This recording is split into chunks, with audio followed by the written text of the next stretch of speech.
England versus South Africa first ODI as promised. Update লৈ নিছো yes.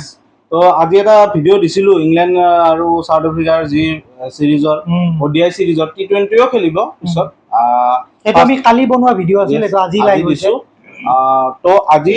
First ODI আছিল ইংলেণ্ডত হৈছে মেচখন আৰু ফাৰ্স্ট বেটিং কৰিছে কোনে ইংলেণ্ডে ফাৰ্স্ট বেটিং কৰিছে ইংলেণ্ডৰ লিডছত হৈছে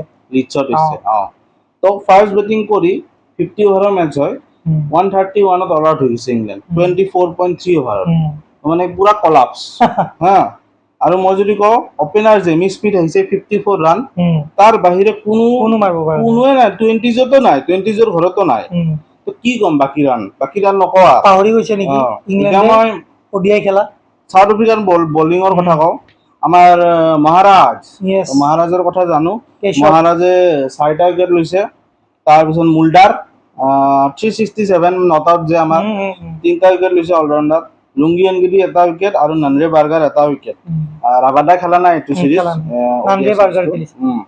তাৰ পিছত এটা সাউথ আফ্ৰিকা ইন ৰিটাৰ্ন এটা উইকেট যোৱা নাই উইকেটলেছ 107 ত বেটিং কৰি আছে এতিয়াও মেচ চলি আছে আৰু 16.1 ওভাৰ হৈছে জিকিল বুলি ধৰিব পাৰি মাৰ্কামে কেনুকা পিটিছে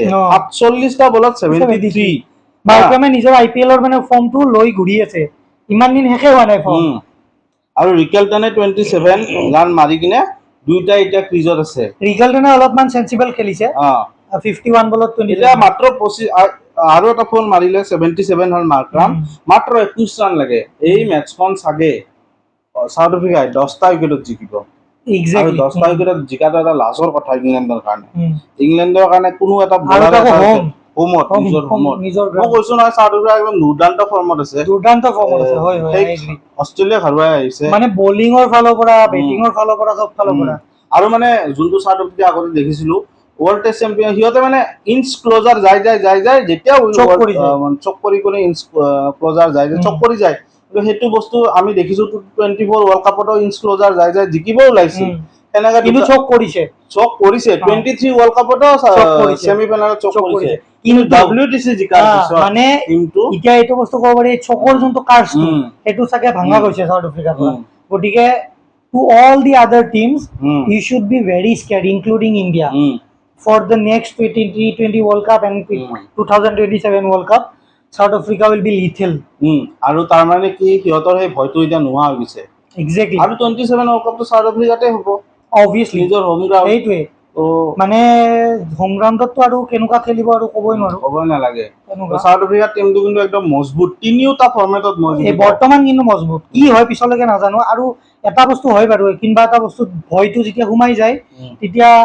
মানে ফাইনেল বিল এতিয়া হিয়তৰ কেনেকুৱা ভয় এটা আছিল যে ফাইনেল পালে আমি চক কৰোৱে নেকি কি জানি হিয়তৰ মনত সেইটো ভয় আছিল কিন্তু যেতিয়া WTC হিয়তে এইটো জিকি গ'ল তেতিয়াৰ পৰা মোৰ এনেকুৱা লাগিছে হিয়তৰ এই ভয়টো নাই ক্ৰিকেট খেলে সেই ভয়টো নাই আৰু এতিয়া ফিয়াৰলেছ ক্ৰিকেট খেলে আৰু মই এটা শকিং কিন্তু আজি লাইনআপত মই ভাবিলো আমাৰ মেথিউ ব্ৰিজকে বুলি প্লেয়াৰজন খেলিব আৰু ব্ৰিজকে বহুত ভাল খেলি আছে কিন্তু ব্ৰিজকে প্লেইং 11ত চান্স দিয়া নাই সেইটো এটা শকিং সিলেকশন সো এনিৱেজ এই সিৰিজটো চলিয়ে থাকিব আপডেট লৈ আনিম এইখন মেচৰ এইটোৱে আৰু সামন মেচ আপোনালোকে ভাবি লওক যে সাউথ আফ্ৰিকা জিকিল আৰামত 18 ৰান লাগে ভিডিও বনাই আছো এতিয়া জিকিব আৰু যদি ভিডিওটো 2 মিনিট মান লম্বা কৰো জিকিয়ে যাব মেচ আমি লম্বা নকৰো আৰু এইখিনিয়ে এইটো ভিডিওৰ কাৰণে চেনেলটো সাবস্ক্ৰাইব কৰি দিব 100 সাবস্ক্ৰাইবাৰ সোনকালে কমপ্লিট কৰি দিব আৰু গুড বাই।